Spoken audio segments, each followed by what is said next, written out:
Ko te mea tuatahi, e mihi kawana ki a kingi tu heitia me tōna whareariki, pai mārere ki a rātou. He uru I tēnei no Ngāti Tipa, Ngāti Kino Haku, Ngāti Māhanga, me te ao Pōuri, ko Tahu Kukutai tōku ingoa. Kia ora, my name is Tahu Kukutai. In this paku kōrero, I'll talk briefly about some of my research at Te Ngira Institute for Population Research. Before I do so, I'd like to acknowledge the many wise and generous mentors I've had over the years, both here in Aotearoa and Indigenous colleagues overseas. Next slide, please. My broad area of research is Maori and Ewe demography. For me, demography is much more than data points, population pyramids, and lines on graphs. It's about the rich stories that lie beneath them, the stories of the people who comprise the populations. This graph tracks Māori population change over 150 years. The green line shows Māori population decline following the signing of Te Tiriti o Waitangi in 1840 to a low point of around 40,000 in the 1896 census. For some time, Pākehā had been preparing to, and I quote, smooth the dying polo of the Māori race. That didn't happen. There was a gradual recuperation and then very high rates of growth as life expectancy improved and fertility rates peaked after World War II. Growth continued to be strong but started to slow once the Māori fertility decline got underway from the 1960s. Today, the Māori population in Aotearoa is estimated to be just under 900,000. The red dotted line shows Māori as a percentage of the total Aotearoa population. At the time of Te Tiriti, Māori outnumbered Pākehā by 20 to 1. By the turn of the century, the situation had completely reversed. The rapid growth of the Pākehā population through high rates of immigration was key to this changing population balance. And this is a distinctive feature of the demography of Indigenous peoples in colonial settler states. The demographic double whammy of becoming marginalised minorities in their own homelands in a very short period and experiencing dramatic population decline. But beneath these numbers lie a whole set of complex relationships and stories. Stories about the impacts of disease on whānau lines and structures, loss of political autonomy, land theft on a grand scale, enduring intergenerational poverty, state policies of assimilation, and institutional racism, but also stories of incredible resilience, of adaptation, reconnection, and innovation. Māori demographic histories are so much richer than a set of time series data points. But how to give expression to these stories? Demography is a science that is practiced largely from the desktop, often using data that are collected by government. In recent years, I've moved from a focus on using data to tell stories to the analysis of the production and ethics of data use. Next slide, please.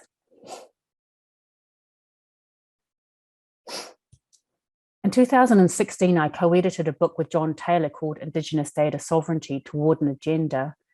The basic premise of the book is that Indigenous peoples have inherent and inalienable rights relating to the collection, ownership, and application of data about them and about their lifeways and territories, and transforming the locus of power over Indigenous data from the nation state back to Indigenous peoples lies at the heart of Indigenous data sovereignty.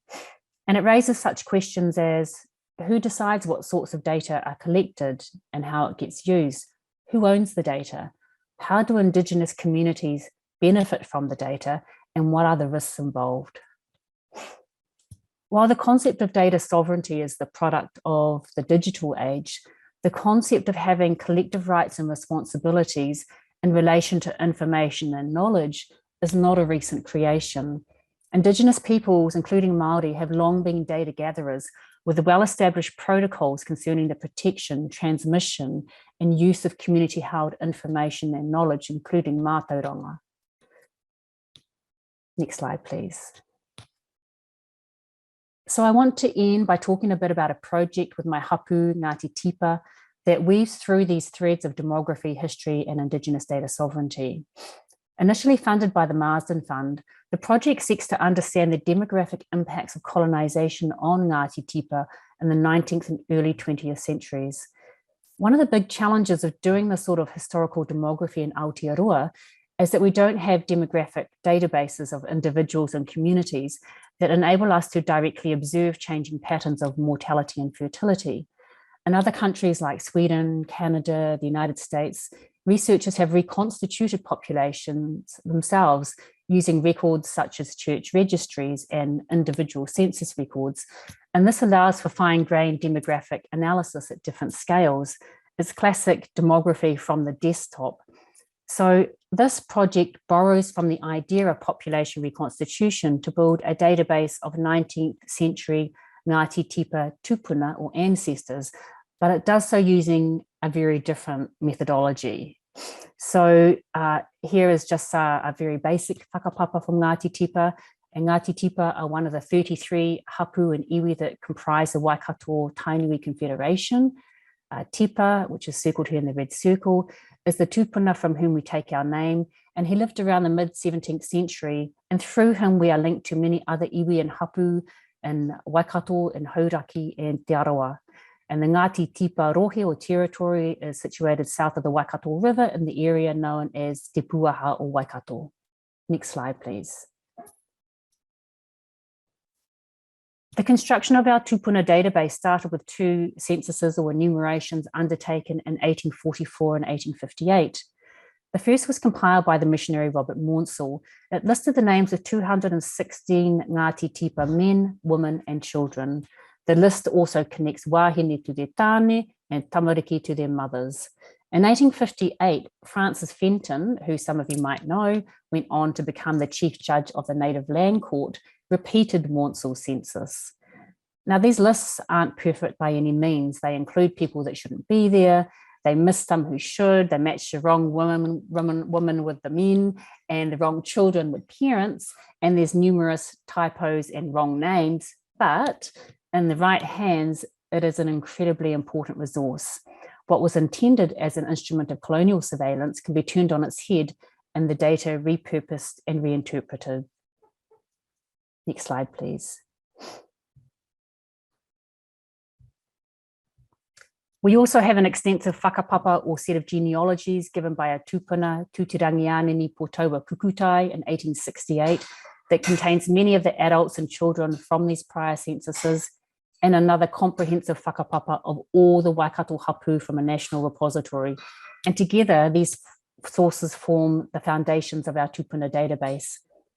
Then we have integrated material from historical newspapers, Māori Land Court minute books and block files, which contains lists of owners and successions, hundreds of maps and survey plans, stacks of files from and about our tupuna from archives and libraries, births, deaths and marriage registrations, photographs and information on the headstones in our Ngāti Tipa urupa.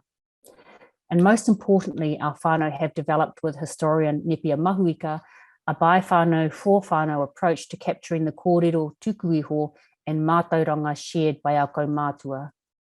Next slide, please.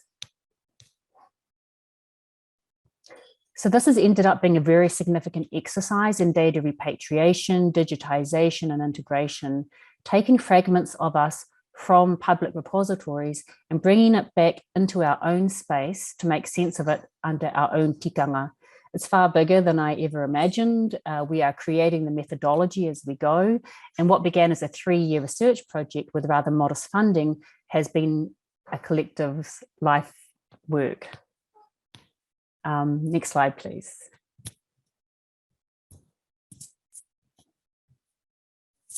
So this is not demography from the desktop. The data belongs to the people, to the whānau of Ngāti Tipa, and so we take it back to them. In that regard, the methodology has been to hand over information rather than to take it. And we hold regular whakapapa wānanga at the 3 Ngāti Tipa marae, where the mātauranga of our whānau that is shared in these contexts is absolutely critical for making sense of all the information. Using open source code from WebTree's software, we had worked with a data scientist to create a bespoke database that now has more than 800 tupuna born before 1900 and extending back to Tipa. And our Ngāti Tipa methodologist, technologist, Vanessa Clark, has been instrumental in helping that to happen. And that information is now going through a process of ongoing whānau validation. Next slide, please. The tupuna database and all the source material sits in a web-based digital pāharakike that comprises multiple layers, including the digitized data and tupuna database, the physical container for the data, the tikanga and kawa layer developed through wānanga with our whānau, and an applications layer. And in line with Māori data sovereignty principles, the pāharakike and databases will be owned and controlled by Ngāti Tipa as a taonga for current and future generations. Next slide, please.